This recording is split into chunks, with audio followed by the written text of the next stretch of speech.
What's going on, guys? I got a special guest in today. We're kicking off the new Scoreboards podcast where we talk about the transition from sports, athletics, whether at the college, professional level, or whatever it may be, and transition into business. I know, it's kind of a child after something I struggled with. I was getting out just so used to playing basketball and got out of UCF, and I was just like, man, there's some things that are different here and some different challenges. Yeah, right. It was a shift in identity.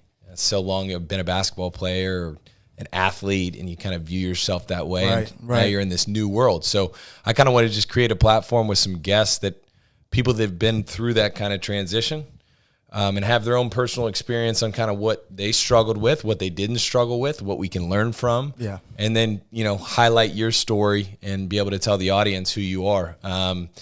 So you're a special guest, man. There we go. BJ actually came in the office just a couple minutes ago, and people recognized you, dude. People have been, following UCF basketball. Yeah.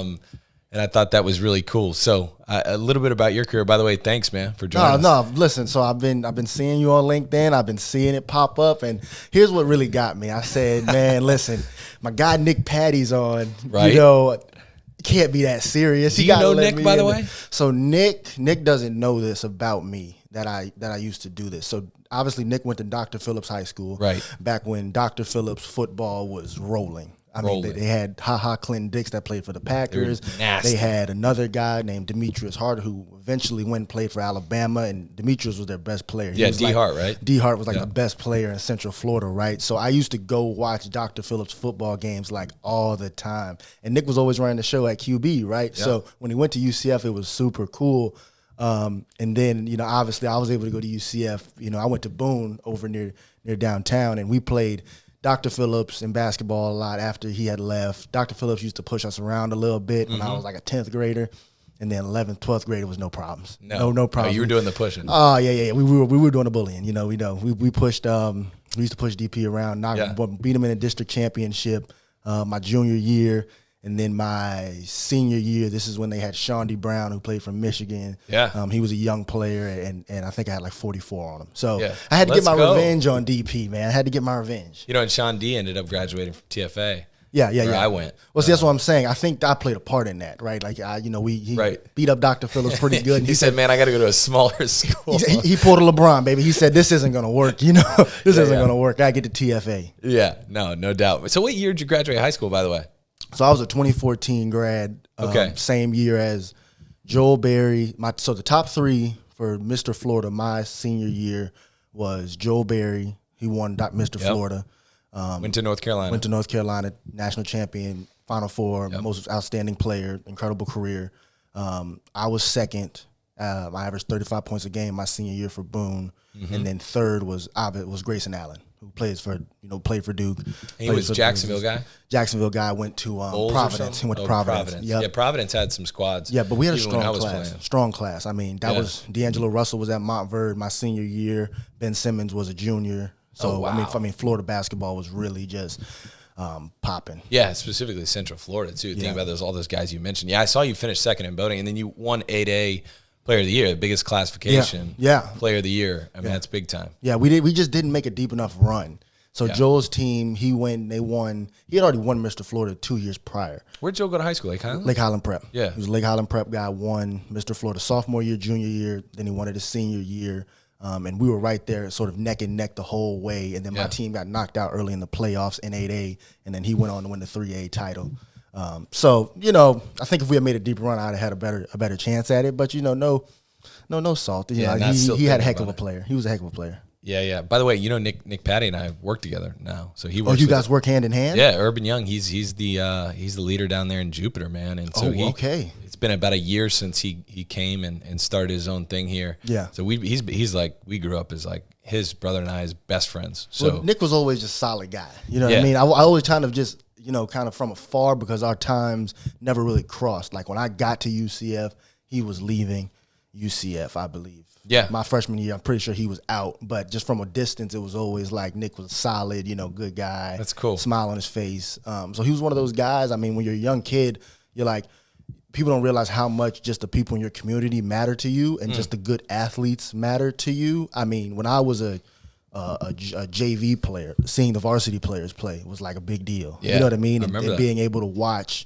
a guy like Nick Patty and watch the D Harts, even they were playing football, it was like, man, these guys are great athletes. I want kids to come watch me play like that one day. So it was little pieces and little nuggets like that were just sort of inspiration and kind of set up a vision of like, man, when I'm in 11th and 12th grade, people are gonna come watch me play like this, and it just kind of fueled the fire to have that drive. Well, and that's good awareness because you certainly created that. I mean, some of the accolades, just to give the listener a little bit of color, and I told you, I said I'll miss 90% of them, but I was looking at even your UCF bio, right? I guess I'm quite a bit older. I graduated in 2011, so you got to UCF in 14. 14 is when I got there. Yep, summer 14. But I mean, it's like you were still right there, right? I knew 100%. of you, Yeah. and when I was in school, I remember, watching you, seeing you, hearing your name a ton. Yeah. As one of the top players in the state, and obviously, being right down the road with Boone High School. Yeah. And so I was looking at, top 10 in just about every major category, but really top 5 in about every major category, specifically in the Division I area at UCF. Yeah. I mean, you were a stat stuffer, 104 games played, right? Anything over 100, it means you had a long, really quality career. Yeah. You even dealt with some injuries. I missed like 25 games worth of with injuries. I missed 20 my junior year, and I missed 10 my sophomore year with a thumb injury. And think about that, right? So from a statistical standpoint, to miss that many key games, and still be, so far in the record books, I mean, you're easily one of the best all time players at UCF. I think you're one of the best all time overall point guards, that I've seen. I mean, because you did everything. Man. Yeah, well, I mean, that's humbling. Obviously.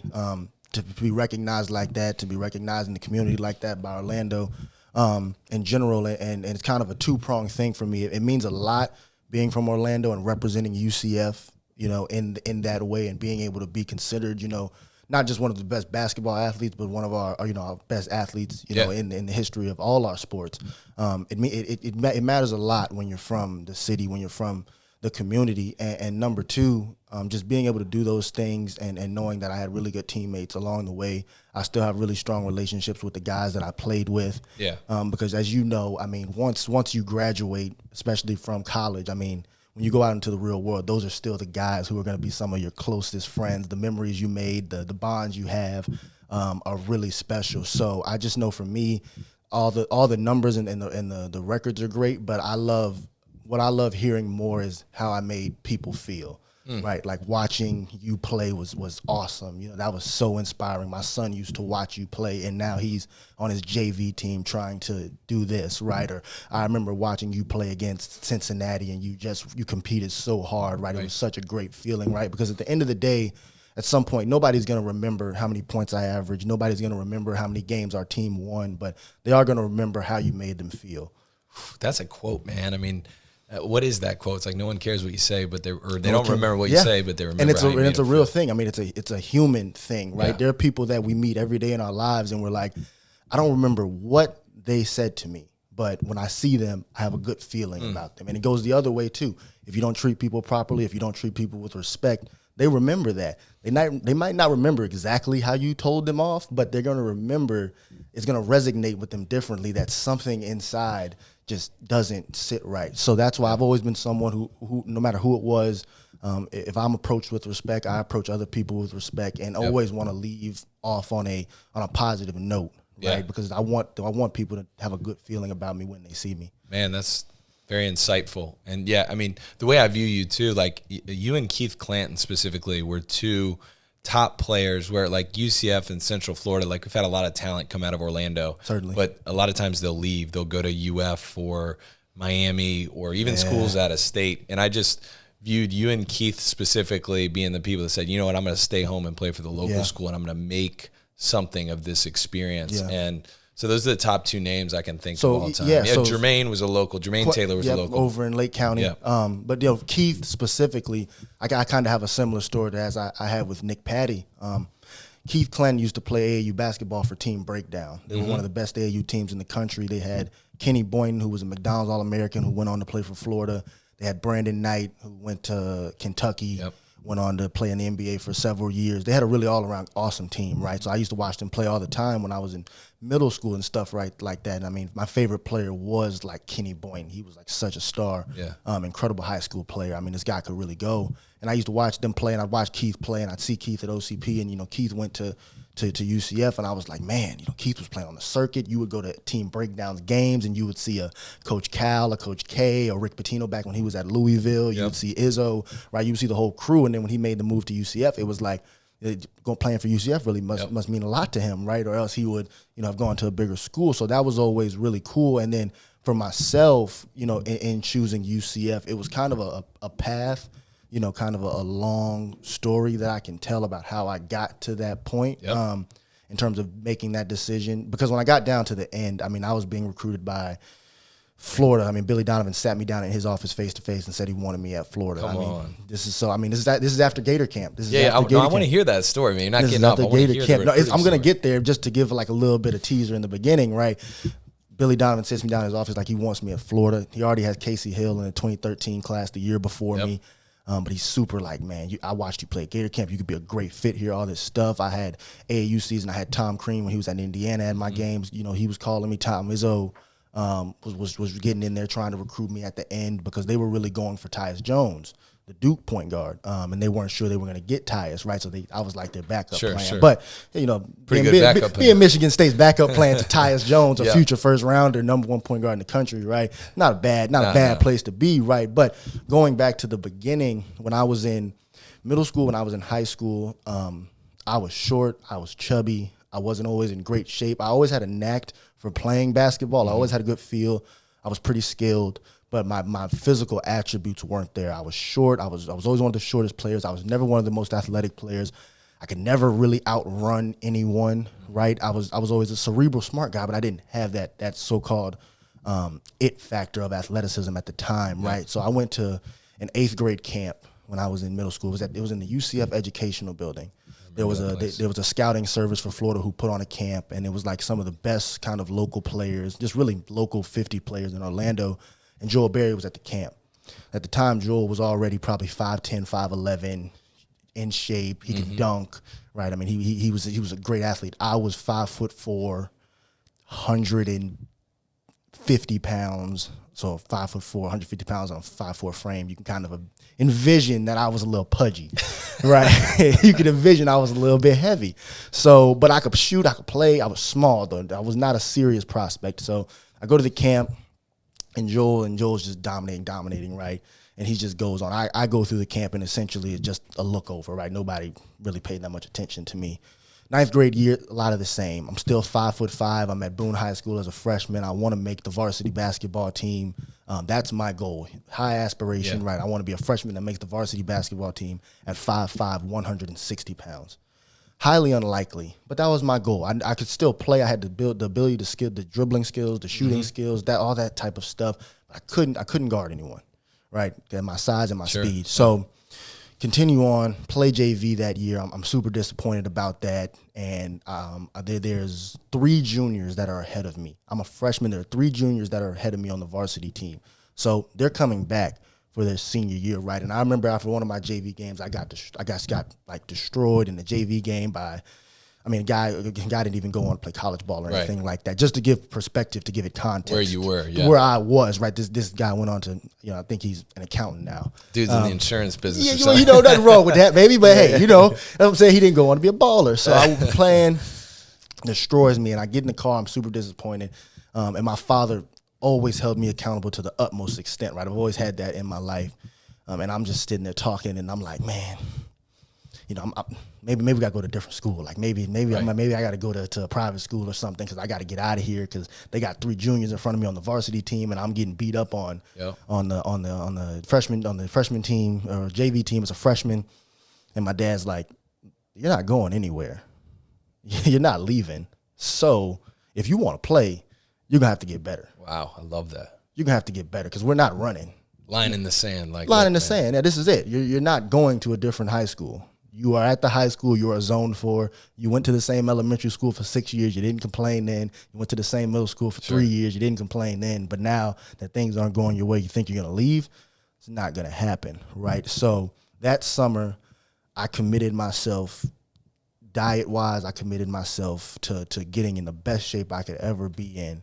And I went from being a ninth grader that was 5'5", 160-ish, 160, probably 170-ish pounds, to being a sophomore player that was 5'10", 160 pounds. So I lost 10 pounds, grew 5 inches, right? So I come back my sophomore year, and I'm going at all the guys that were ahead of me, right? Yep. I'm just getting after it. I got in shape. I got my body right. And now my athleticism is kind of catching up to my skill set for playing basketball, right? So it got to a point where I was beating out the kids that were ahead of me. I was beating out those juniors that were just older than me. They were in better shape. I was beating them, right? I'm going at them. So continue on. I'm playing my 10th grade year. Now I'm a baller, right? I'm pretty good. I'm doing my thing. I feel like I'm a baller. Yeah. Okay. And confidence is there. In my mind, I'm a baller, Taylor. Like, I'm getting it. So I'm going. We played a high school game. I think it was against Lake Brantley from Altamont, right? UCF shows up. This is when the old regime was there. This was Coach Donnie Jones, Sean Finney, all those guys, all great guys. They were the regime. They were coaching, and they showed up to watch me play. And they were like, watch what they watched. They watched the game. They watched another guy we had on our team, big guy. He was kind of the recruit that everybody was there to see. And my high school coach asked Donnie Jones, like, hey, what do you think about BJ? Do you think you think he's a D1 level talent? Right. And this is just the truth. And it was either Coach Jones or Coach Finney, one of the two. Don't get mad if I misquote you guys. They said, no, we think BJ is going to be a good D2 or D3 caliber player, right? We don't think that's crazy. We don't think he's a UCF, But that's just where you were at that point, right? That's where I was at that point. Objectively, that's where I was at that point, right? So, what do you think that did for me? Motivation, fuel to the fire, just direct injection. Fuel to the fire. And this is the hometown team. This is the hometown team. This is UCF. We're coming off of Jermaine Taylor had a lot of success, but Marcus Jordan was currently there, and all about the history, right? And this was still Conference USA, so I wasn't a Conference USA player. It was probably my senior year when they came to that, because I'm thinking about the timeline. I was probably either there or just graduated, because it was Conference USA. And you played Conference USA ball, right? So I mean, right, so essentially they were saying I wasn't a Conference USA player, right? It's not like it was where it is now, where you're going to the Big 12, and right. That's a totally different. Like, if you say, I don't know if you're ready to play. Although you're still a Big 12 player, so right. But at the time, not at that point. Exactly, at the time, they're essentially saying we don't think that you're a mid-major player at best, or low mid-major player, right? So that just motivated me. Fire.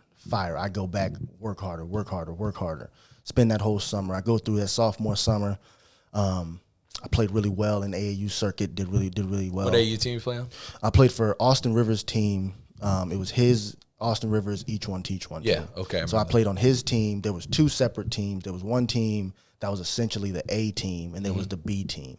But I played for Austin Rivers' AAU team, each one teach one. Okay. On the A team, that's where they had Joel Berry, D'Angelo Russell, Grayson Allen. Yep.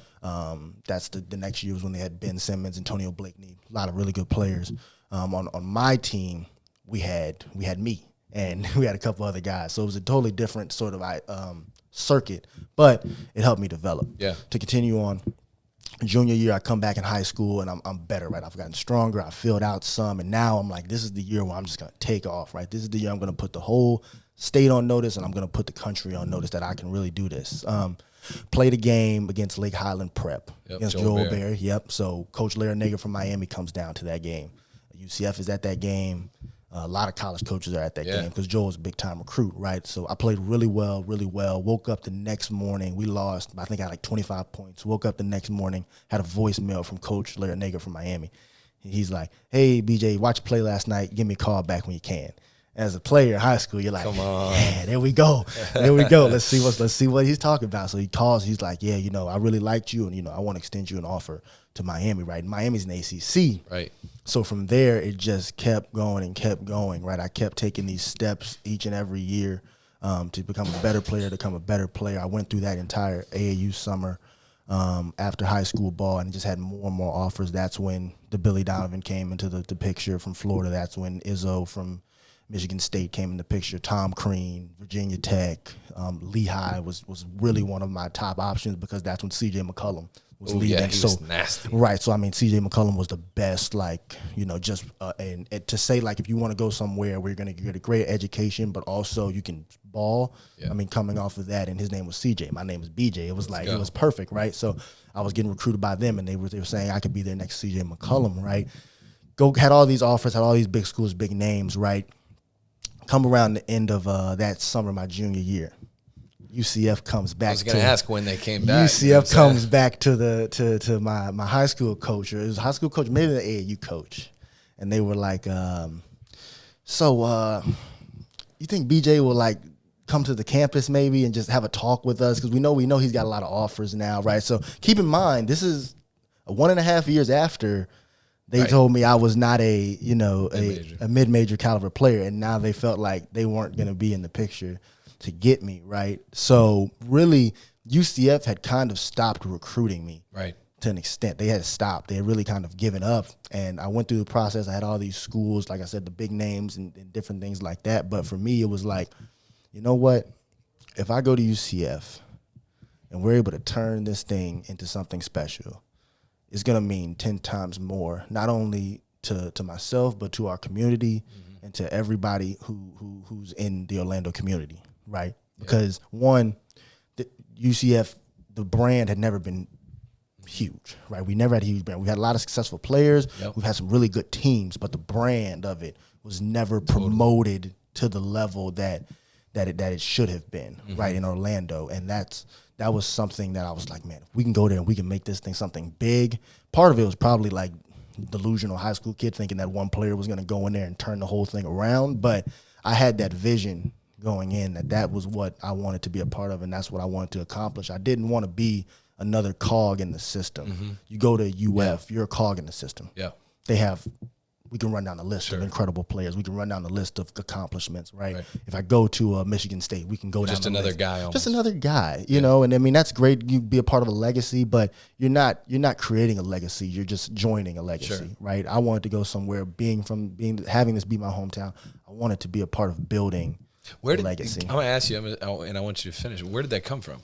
Where do you think that vision came from? Was your dad instrumental? Were you just that kind of perceptive that where did that come from? I think a big part of it for me was, you mentioned my dad, that definitely played a role, but sort of being somewhere and having never taken the easy route or sort of the route that was just less challenging was never how we did things in my household, right? So there were a lot of like certain characteristics that in my house when I was a kid I didn't really understand how they were impacting me, but as I've grown, now into being a full-grown adult, right, I can see how those characteristics have shaped who I am, right? So in my household, self-discipline and accountability were like the two biggest things.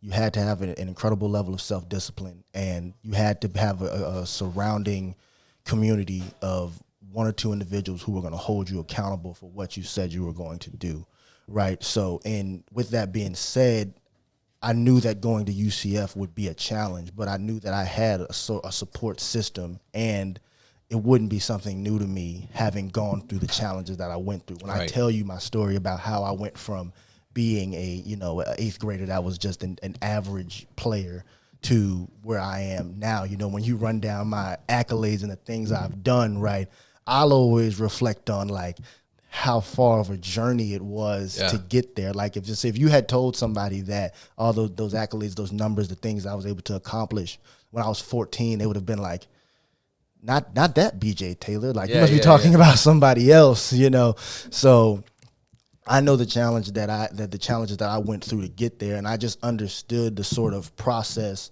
that it would take at UCF to get us where we were trying to be, right? So once again, when I was a kid, it didn't really resonate with me the same what was going on. But as I've grown, into an adult, and I've worked with Coach, being part of Coach Dawkins, being the only captain that he's had as a sophomore, junior, senior year, being a captain on his teams, him and me, sort of commiserating and collaborating on certain things, working with a great leader like him, having my father in my household and background on him. My father was an executive leader at Lockheed Martin for over 20 years.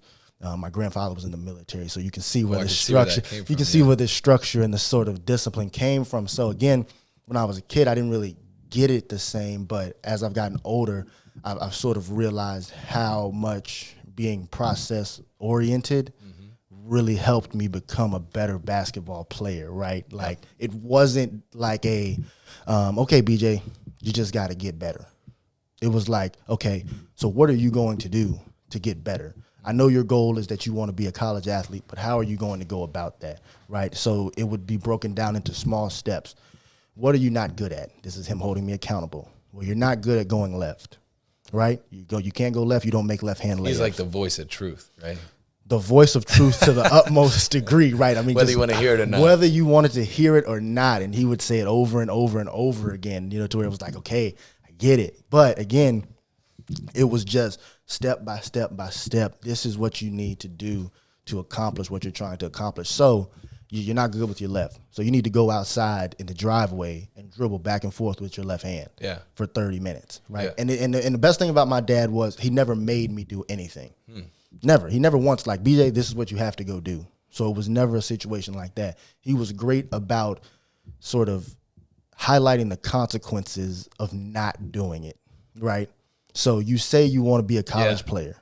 You just told me that. You just told me that. So everything that you do now needs to be aligned with achieving that goal, right? So to be a college player, you watch the games. J.J. Redick can dribble with his left hand. All these great college players, they dribble with their left hands. You don't do well with your left hand, right? So how are you going to get better at that? You need to go in the driveway and dribble with your left hand for 20 minutes straight each day. Put your right arm behind your back, left hand back and forth, right? You need to work on making left-hand layups for 30 minutes straight. And I would do that every single day, right? And that was the process, right? So it wasn't just a focus on, I want to be a college player. I want to be a college player. It was broken down to me into these sort of steps, right? Yeah. So even when I tell you about how I was a JV player in the 9th grade and I wasn't going to be able to play on my varsity team, right? It wasn't, at that point, it wasn't, okay, BJ, you're going to be a college player. It was, you need to be better than the guys on your high school team. You see what I mean? And when you break things smaller, break it down smaller. When you condense things and you break it down into small steps, achievable steps, right? It's a lot less daunting of a challenge, and you'll be way more enthusiastic about achieving that goal. That's incredible. It's funny. And I would actually see. Did you do that? We were talking about, I had Mike O'Donnell on, we were talking about stacking skills. Yeah. And how one of the best parts about being an athlete is you learn that every summer is an opportunity where you work on something. Right. Specifically summers, I mean, all the time, but of course, like in summers, I remember for me, it's like, hey, look, you're not a good enough shooter. Yeah. You got it, right? Like, oh, your handle's good, you do this well, you're a good defender, but you're just not a good enough shooter. You got to get better, or else I can't play you. Perfect. So that whole summer, I'm doing other things, but I'm working on shot, standstill, shoot, whatever it may be.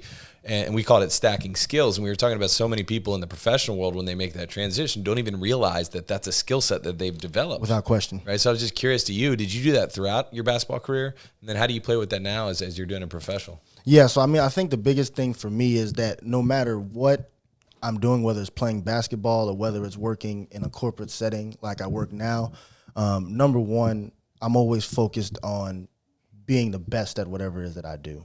I never do anything just to be mediocre at it. I want to be the best at it, right? So right now, I'm a campus recruiting manager and lead ambassador for a firm here in Orlando. I want to be the best campus recruiting manager and lead ambassador here in Orlando, right? I want every other firm's campus recruiting managers and all their brand ambassadors to be second, right? That's how I approach it. And that's how I go about it. But with that being said, the process for achieving what I'm trying to achieve is still the same, right? So when you ask me what made me a good basketball player, I won't tell you tangible skills. I won't tell you it was because I shot the ball well. Right. I won't tell you it was because I ran faster than the guys I played against. I won't tell you it's because I could go behind the back better than anybody else in the country. I probably couldn't.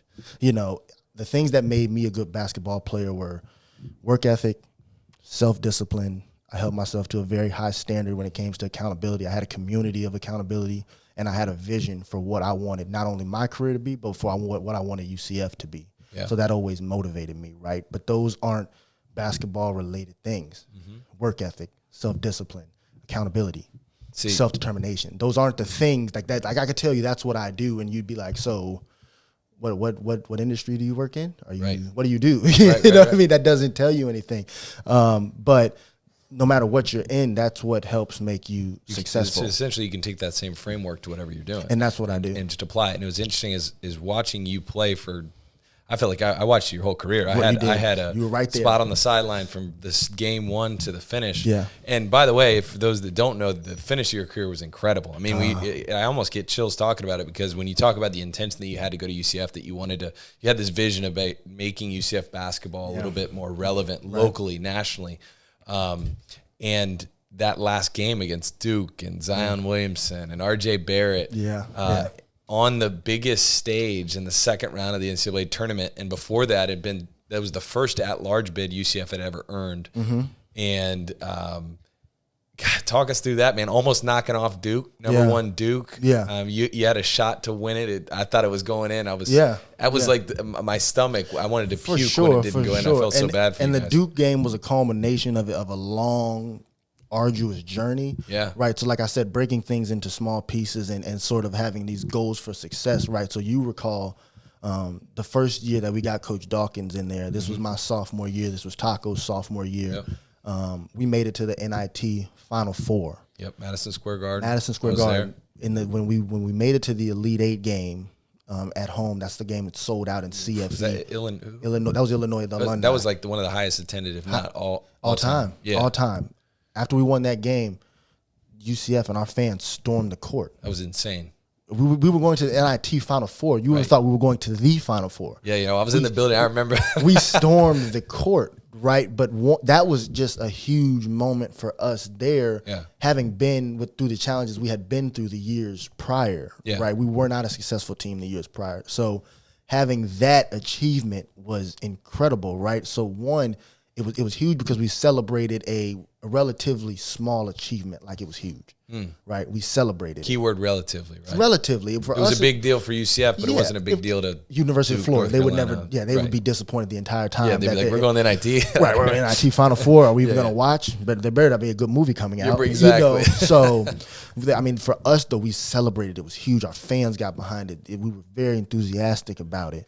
And that was a step that we had to take, though, right? So when you're going from the beginning to the end, it's not we were an unsuccessful team and now all of a sudden we're playing Duke in the final in the NCAA tournament. No, it was we got here first. All right, we took step two. Yeah, we made it to the NIT. We got to the NIT Final Four. That's huge, right? Right. And along the way, you're going to have adversity. Yep. The next year, we just got hit with adversity like crazy. Injuries. Aubrey Dawkins he misses the entire season getting hurt in practice. Yep. I hurt my foot in the first game of the year, missed half the season. When I come back after half the season, Taco Fall goes out for the rest of the season. Yep. Right? So that whole season, and this is the year that we were projected to be great, right? Because we had finished the year before on a strong note. So we just got hit with adversity, right? But nobody on our team, the leadership, we didn't allow the team going into the next season to have the poor me's. Like we didn't allow ourselves to be having like, the victim mentality. We were supposed to be good the year before and we didn't do that. Look, what if it happens again this year? Like, no, we approached it, especially with the leadership. I was our firm critical leader, but then going to Aubrey Dawkins, to Chad Brown, Taco to some extent. Such a great team. Yeah, we had great leadership at the top. It was like we have to make sure that everybody approaches this season with the same level of enthusiasm, right? Because any drop in enthusiasm is a drop in our mental. It's a drop in our mindset, right? And if our minds aren't right, we're not going to do what we need to do. Yep. So we went into that next season with the same level of determination, the same enthusiasm, and that's what helped propel us, all the way to that Duke moment. But as you're saying, with it being a great game, that was, for me, it was a culmination of everything that we had been through, the challenges, the adversities, coaching changes, players leaving, difficulties in the locker room, trying to get the right guys on the bus, get the wrong guys off the bus. Like it was a bunch of different things that sort of created that moment. And then now, for the most part, like even when I'm out, in Orlando, that's what gets brought up. For sure, right? Is the Duke game, But for a guy like yourself who was at every home game, you saw every brick laid. Yes, you can, elocute the process of how they got there. You see, we didn't go from we were this to all of a sudden, a good team. I mean, and it happens essentially in everything. Yeah. Football team was the same way. No doubt. People forget that since the football team went undefeated, that they were winless. Yeah. 2 years prior. Yep. Yeah, downtown was giving out free drinks. Yeah, I remember that. Betting that UCF would lose again. Yeah.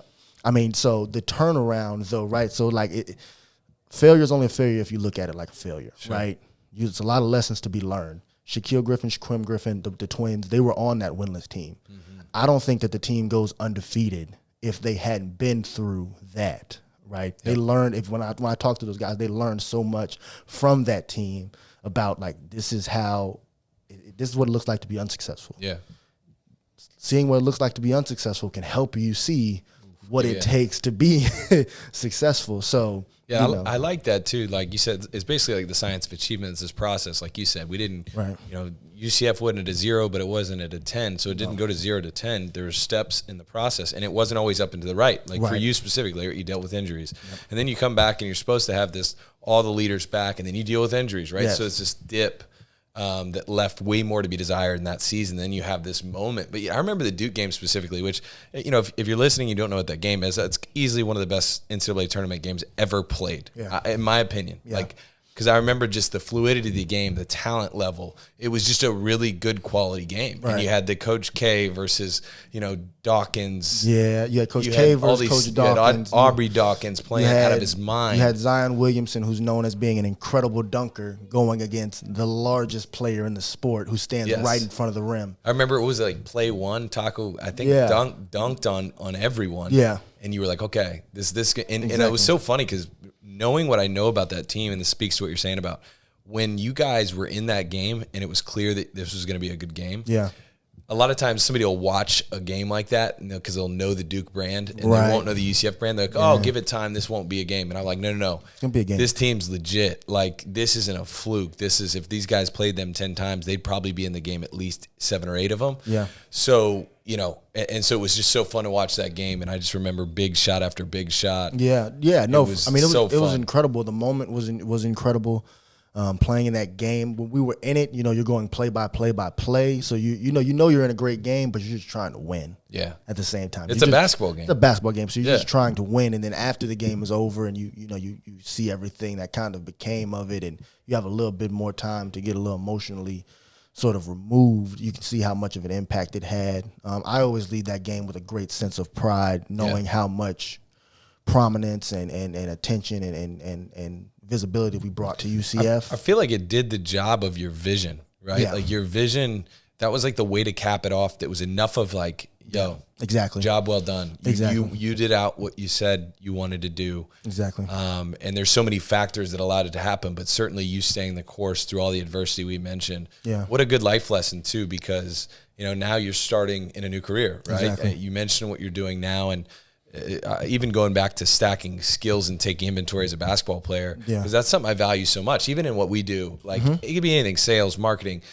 What do you not do well? Is it speaking? Is it maybe you're a good salesperson, but you're not a good marketer? Maybe you're a good marketer, but I don't know, maybe you're not a good team builder. Right. There's all these different parts of the business, but sometimes as professionals, this is what Mike and I were talking about. You don't take inventory of like, hey, what does this position require, or what do I want to accomplish over the next couple of years of my career, and what am I not good at? It's okay to say that. Like, it's like almost like if you have somebody like your dad to say, hey, like you can ask somebody, what am I not good at that I need to be good at? Yeah.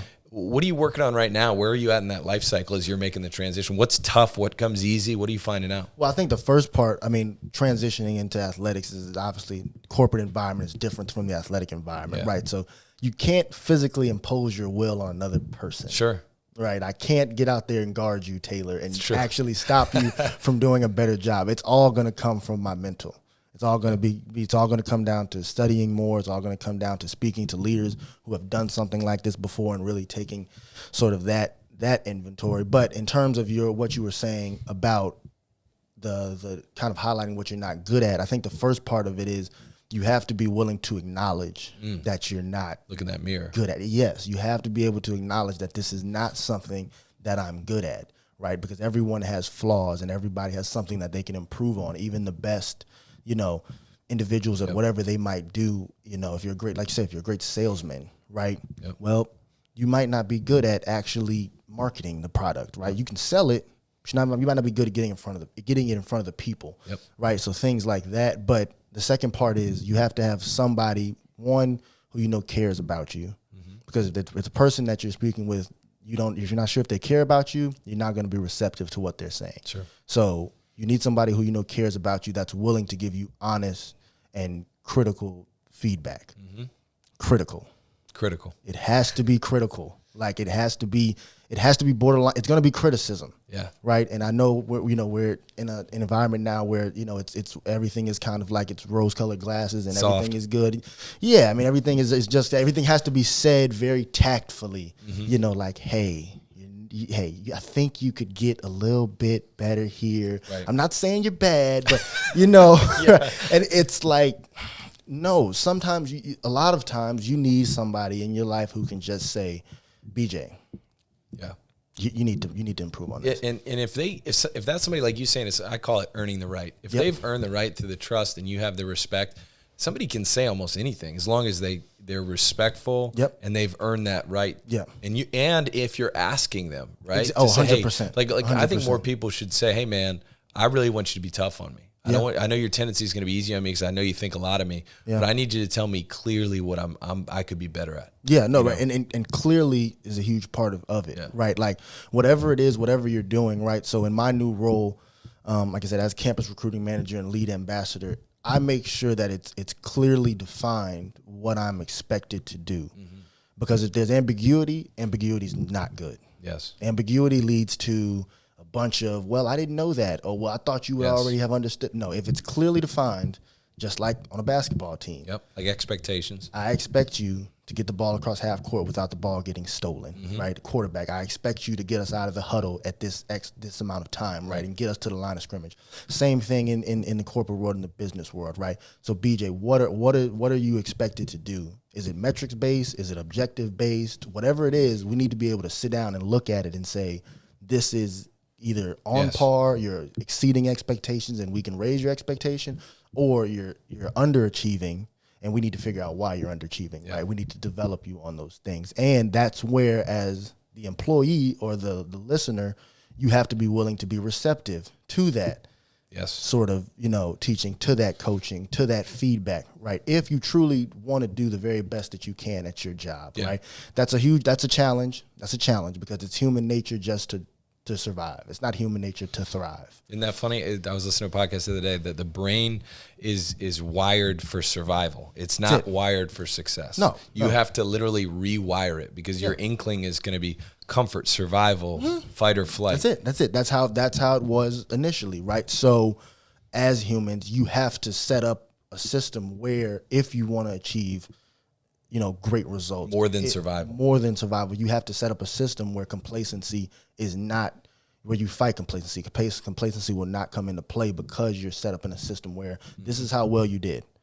Well, now we're going to add this. Yep. And we're going to add this. And this is what we're going to keep doing, right? We're going to keep adding to it the more and more success you have. But like you said, it comes back to making sure that whatever your role is clearly defined and you have someone who's holding you accountable to that role. It's like it's never a rival, right? It's always a process, and that's what you're committed to. 100%. I think about what your dad said so beautiful about you want to be a college basketball player. Everything else has to align towards that. Without if question. You just say that, but your life doesn't align with it, then that's bullshit. Like that's great advice. And then another thing and you mentioned Nick Patty in reference when I sat down with him to talk to him.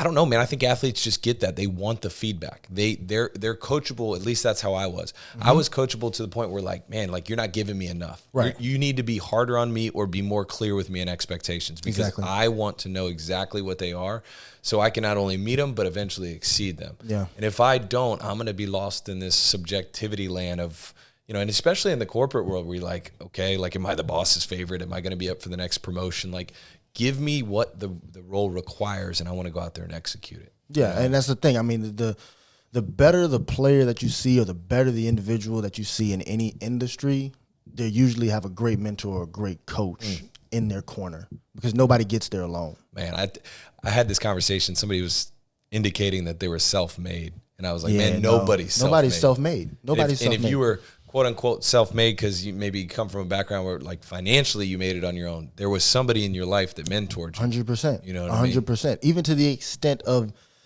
seeing a negative situation can motivate an individual, right? Like you Seeing might how not to do it. Yeah, you might feel like you're self-made, but that person impacted you, even though it was in the wrong way. Yes. What you saw them do made you feel a level of resentment towards that. Enough that it fueled you to do whatever. To say that I'm not going to be that. Yes. Right. So even, nobody is self-made. Everybody had somebody who influenced them in some sort of way, but especially the individuals that overachieve, right? I mean, when you ever hear someone talk about Kobe Bryant, they talk about how nobody wanted to be coached harder than Kobe Bryant. Man, I was talking about, like, people say you want to be Kobe. No, you didn't. No. You didn't want to be Kobe because he was insane about that. Once that coaching, crazy high standards. Like, there's a reason that there's these handfuls, the Kobes, the MJs, whoever it may be. There's only a small amount of people. I honestly don't even put LeBron in that category.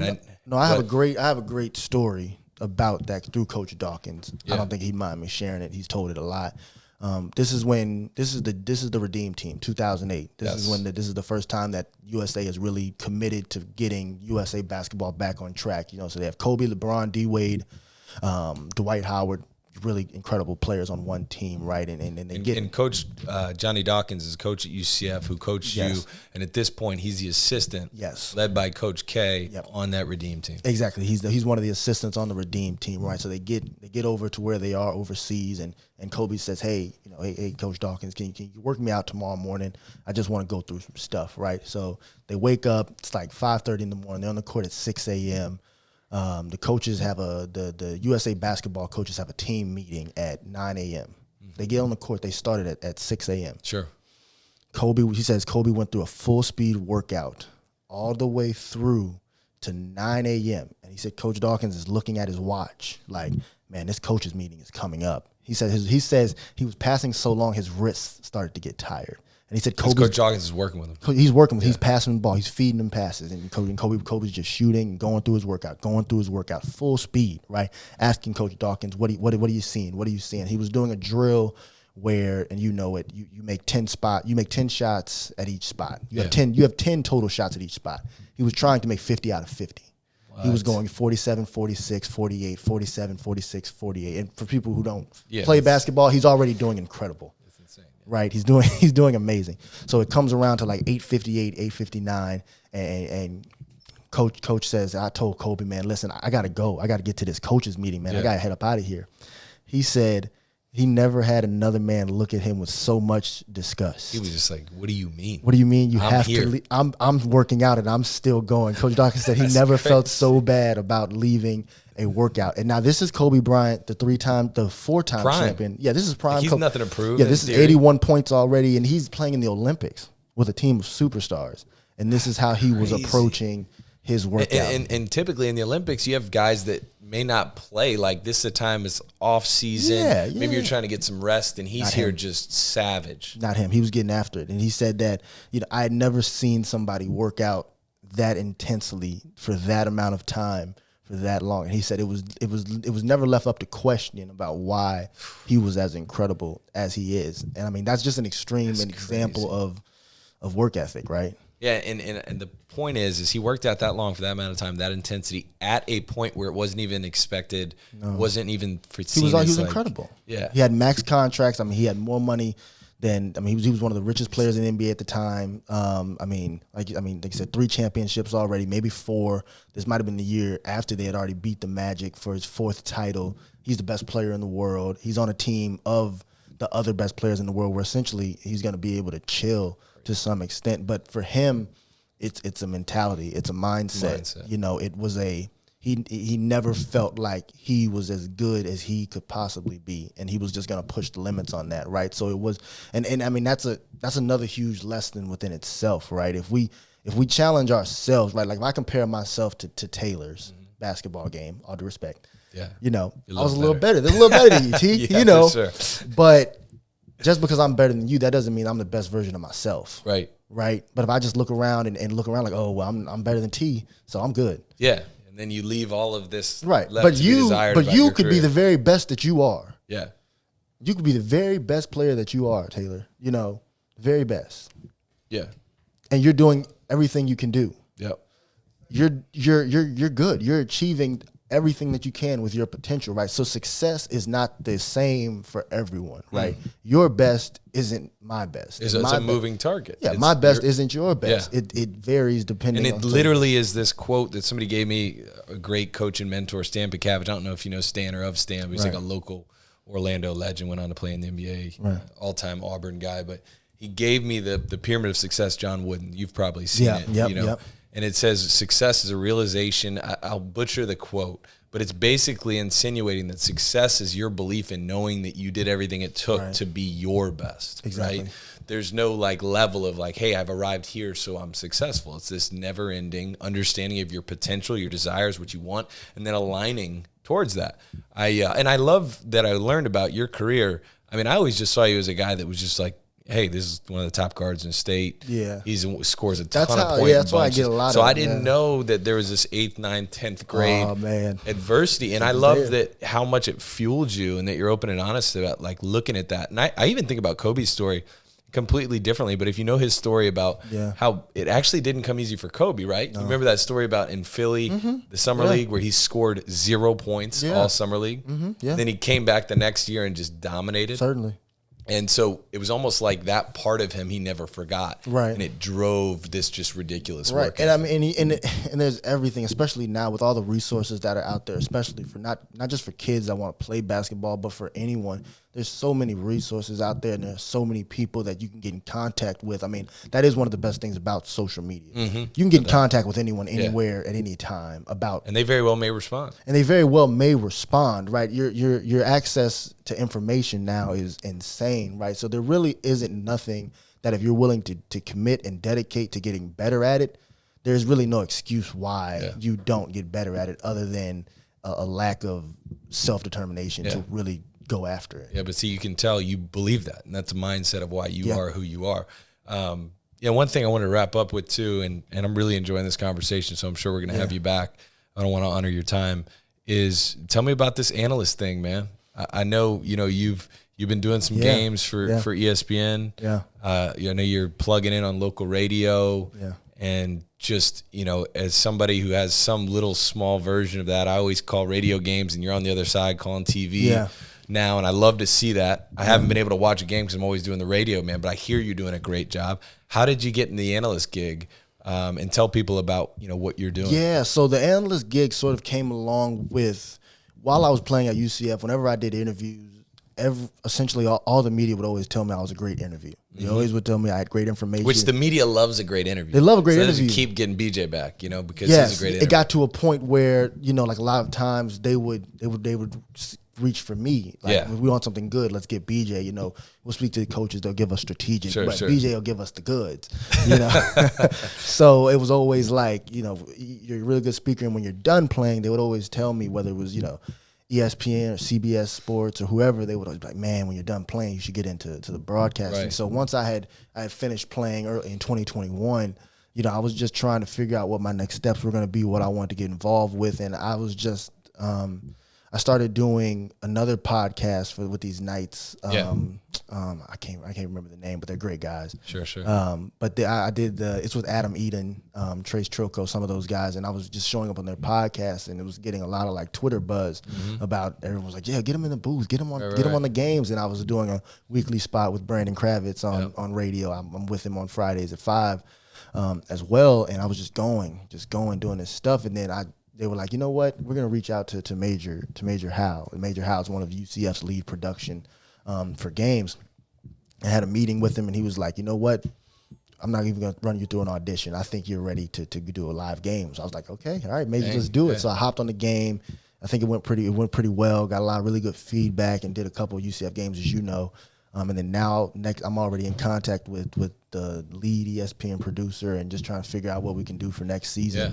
But like I said, for me, it's another one of those things where once you're done playing, you have to turn the page to something else, right? And I'm always looking for things where I can take the things that made me good at basketball and implement them into other crafts. And what's cool that you've identified throughout this time together is what made you good about basketball was stuff that has nothing to do with basketball. They were not basketball specific traits. They were traits that that make you successful in any industry that you're sort of involved with, or anything that you're passionate about, right? The things that have made, and the things that have made me, successful at my job I do so far outside of broadcasting, with being a recruiting manager and lead ambassador, the same sort of structure, the same sort of discipline, having that overall vision, and then breaking that vision down into small steps, and focusing on that process. It's been pretty good for me so far. So it's been great. Yeah, I'm a fan, man. I would ask you too, talk to that athlete right now, man, and maybe, what would you tell, maybe it's your former self. Yeah. Maybe that person that's going through that transition, or maybe just an athlete that's still in it but has anxieties about the future, right? Because I remember being there, like, I don't know what I'm going to do next. Am I going to be any good at what I do next? Or I got this identity shift that is happening. What would you say to that athlete? Well, first off, I would say it's going to be challenging. It's going to be difficult most of the time, because you're going from playing a sport, you're going from doing your passion that you loved and this is what you want to do your entire life. Now you're going to transition into something else. So be prepared for the challenge, be prepared for the difficulties. But just because it's difficult doesn't mean that you won't go on to be successful in it and find out that you can be just as passionate about it. Right. Find the things that are comparable to the sport, find the competition in it, find the ways that you're being helpful to others. Right. That's one of the biggest parts, is you want to do something where your role does service others. Right. You don't want to be in a role where it's a selfish, conceited position. You want to be in a role where whatever you're doing is, you have a good feeling about it. It's helping community. It's helping society. And you'll probably approach it with a lot more vigor and passion. But it's going to be challenging at first. Right.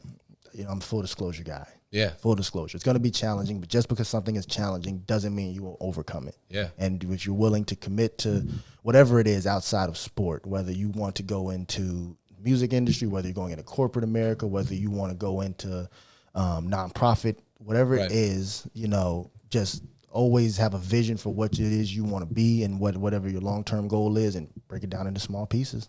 Man, I dig it. Look, if you were a publicly traded company on the New York Stock Exchange, man, I'd be buying a lot of stock in your future. There we go, man. There we go. So, man, I hope this isn't our last recorded conversation. For sure. I've been a big fan for a long time from afar. So for you to spend some time with me and spend some time with us today, man, I'm very grateful. I think a lot of people will dig your story, and I know this is just scratching the scratch. So I appreciate it, BJ. You know it, T. Appreciate it, brother. Yeah, man.